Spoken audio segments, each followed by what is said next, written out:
लेकिन नहीं, हजरत उमर ने सर नीचे कर लिया, क्योंकि हुक्म था जनाबे मुहम्मदुर रसूलुल्लाह सल्लल्लाहु अलैहि वसल्लम। लेके चलने लगे। सुमामा मस्जिद से बाहर निकला, मस्जिद नबवी की चौखट से मुड़कर देखता है कि चलो देख ही लो उसका चेहरा, देखने में हर्ज क्या है, अब तो छोड़ ही दिया है, बहुत कह रहा था देख लो, इतना सब कुछ कहने के बाद भी छोड़ दिया। ऐसी ऐसी बातें सुनता था इनके बारे में, लेकिन इतना सब कुछ कहने के बाद छोड़ा। चाहे गया मस्जिद के दरवाजे से निकला, अल्लाह के रसूल उसको मस्जिद के दरवाजे तक छोड़ने आए, दुश्मन को छोड़ने आए, जो कत्ल करने आया था मोहम्मद रसूलुल्लाह का, उसको छोड़ने के लिए। और सीखो, उसको नहीं मालूम कि पीछे पीछे अल्लाह के रसूल आ रहे हैं। दरवाजे पे गया, पीछे मुड़ के देखता है कि देख लूं। जैसे उसने पीछे मुड़ के देखा, सामने मोहम्मद रसूलुल्लाह खड़े हैं। कहा सुमामा ये तुम्हें छोड़ के आएंगे। अब उसने करीब से नबी की शक्ल देखी, फिर आगे बढ़ता है। उमर कहते हैं आहिस्ता आहिस्ता चलो, लेकिन वो तेज तेज चल रहा है। सुमामा जितनी तेजी के साथ कदम आगे बढ़ाता है, उसका दिल दुगनी रफ्तार से पीछे की तरफ भाग रहा है। सुमामा के पैर आगे की तरफ, लेकिन सुमामा का दिल जनाबी मोहम्मद रसूलुल्लाह की तरफ। 2 मील दूर चला गया, जो गांव मिला, उस गांव में एक कुआं नजर आया। उस कुएं के पास आकर बैठ गया, डोल से पानी निकाला। सहाबा को मस्जिद नबवी के पास कुएं के पानी से नहाते हुए देखा, उसी तरीके से नहाया, गुस्ल किया, और गुस्ल करने के बाद फिर लौट कर वापस आने लगा। हजरत उमर कहते हैं कहां जा रहे हो? हमें मदीने के बॉर्डर तक छोड़ने का हुक्म दिया गया है। सुमामा सुनता ही नहीं है। सुमामा सीधे सीधे भागता है, आगे आता है और मस्जिद नबवी की चौखट को पकड़ लेता है।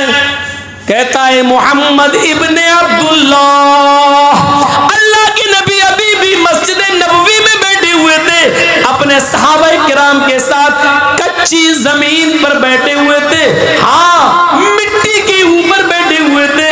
उसने अपने सहाबा के बीच में मोहम्मद रसूलुल्लाह को बैठे हुए देखा। उसने समझ लिया चारों तरफ सितारों के बीच में जो सबसे ज्यादा चमक रहा है 14वीं रात की तरह, वही मोहम्मद रसूलुल्लाह है। उसने जोरदार अल्फाज में कहा मोहम्मद इब्ने अब्दुल्लाह। अल्लाह के नबी पीछे मुड़ के देखते कहते उठ गए। सुमामा क्या हुआ? मदीने में क्या किसी ने परेशान किया? मैंने तुम्हें छोड़ दिया था क्या? मेरे किसी सहाबी ने तुम्हें गाली दी? मेरे किसी साथी ने तुम्हें मारा?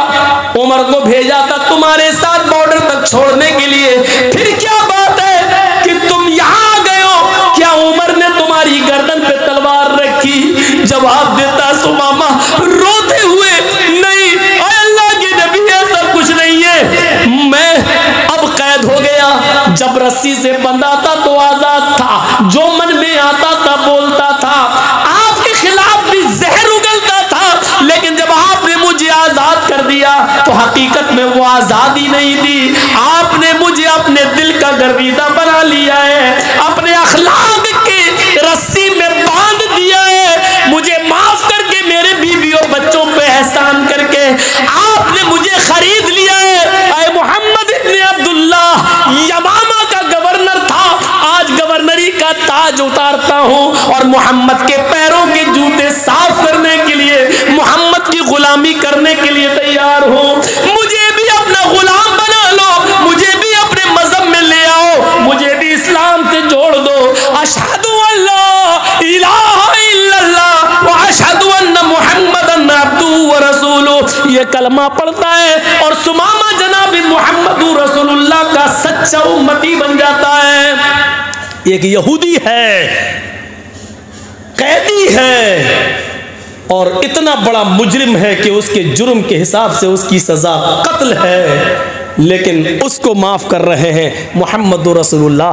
अगर ये अखलाक सब पढ़ लें तो कोई भी नित्यानंद पैदा ना हो और कोई भी वसीम रिजवी की तरह कुरान की आयतें निकालने की बात न करे। शर्त यह है कि घृणा और नफरत की चादर उतार कर मोहम्मद रसूलुल्लाह सल्लल्लाहु अलैहि वसल्लम की ज़िंदगी का मुताला किया जाए।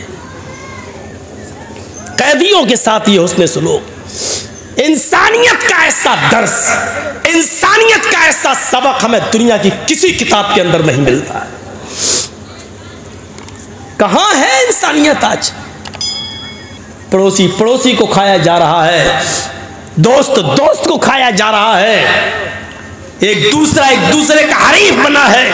हम आज अपनी तकलीफ से इतने परेशान नहीं हैं जितना आपकी खुशी से हम परेशान हैं। हम अपनी परेशानी से इतना परेशान नहीं है जितना आपको आराम में देखकर हम परेशान हो रहे हैं। मेरे भाइयों, आज ये सूरत हाल हमारी हो चुकी है। हमारी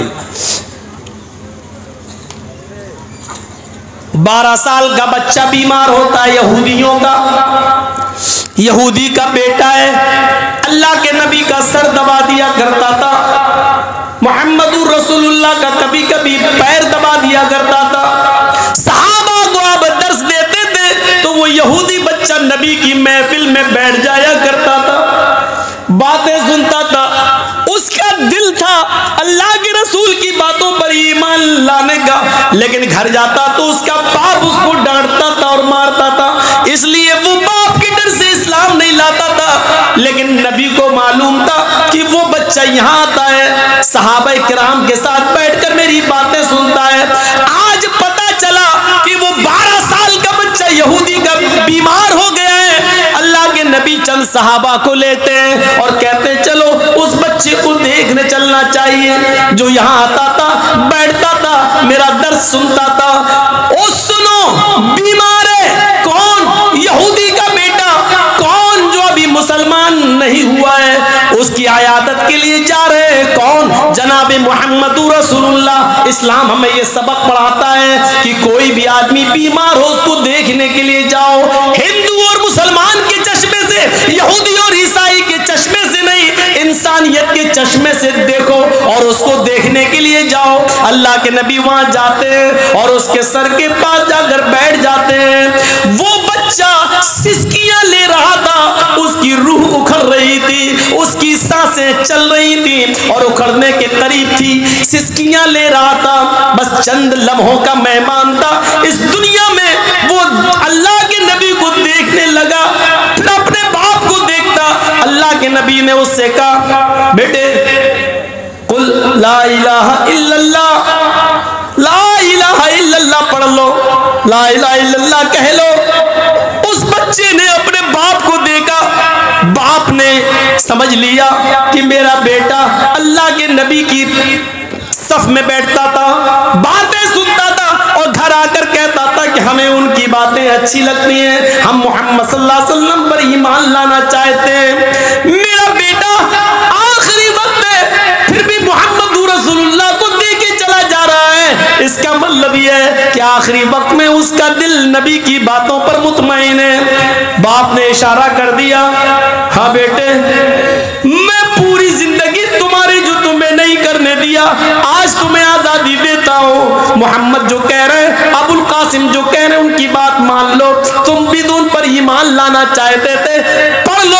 उस बच्चे ने जुमला अदा किया अपने बाप की इजाजत के बाद, अशहदु अल्ला इलाहा इल्लल्लाह व अशहदु अन्ना मुहम्मदन अब्दुहु व रसूलुहु। ये कलमा पढ़ने के फौरन तुरंत, इस कलमा पढ़ने के थोड़ी देर चंद लम्हों के बाद उस बच्चे का इंतकाल हो जाता है।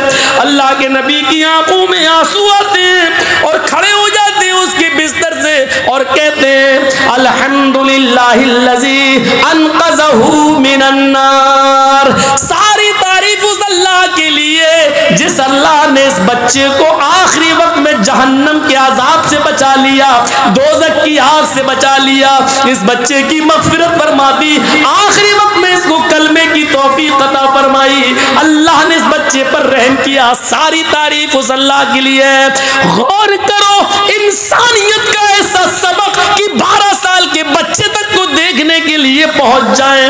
उस वक्त कोई चश्मा नहीं, इंसान आए हुए जनाब मोहम्मद रसूलुल्लाह और यहूदी बच्चे की तीमारदारी कर रहे हैं। चूंकि वो मेरी बातें सुनता था, मेरी महफिल में बैठता था, उसको मेरी बातें अच्छी लगती थी, बाप की जुल्म की वजह से इस्लाम नहीं लाता था, इसलिए आखिरी वक्त में उसको दावत भी दे दी, चाहो तो कलमा पढ़ लो, और बाप ने भी इजाजत दे दी, बेटे पढ़ लो, तुम भी तो चाहते थे, ठीक है जैसा अबुल कासिम कह रहे हैं, मोहम्मद रसूलुल्लाह कह रहे हैं, वैसा करो। उसने आखिरी वक्त में मुस्कुराते हुए कलमा पढ़ा, कलमा पढ़ते ही रूह निकल गई। नबी अकरम की दुआ देखो, तमाम तारीफें उस अल्लाह के लिए जिसने आखिरी वक्त में इस बच्चे को दोज़ख की आग से बचा लिया, जहन्नम की आग से बचा लिया।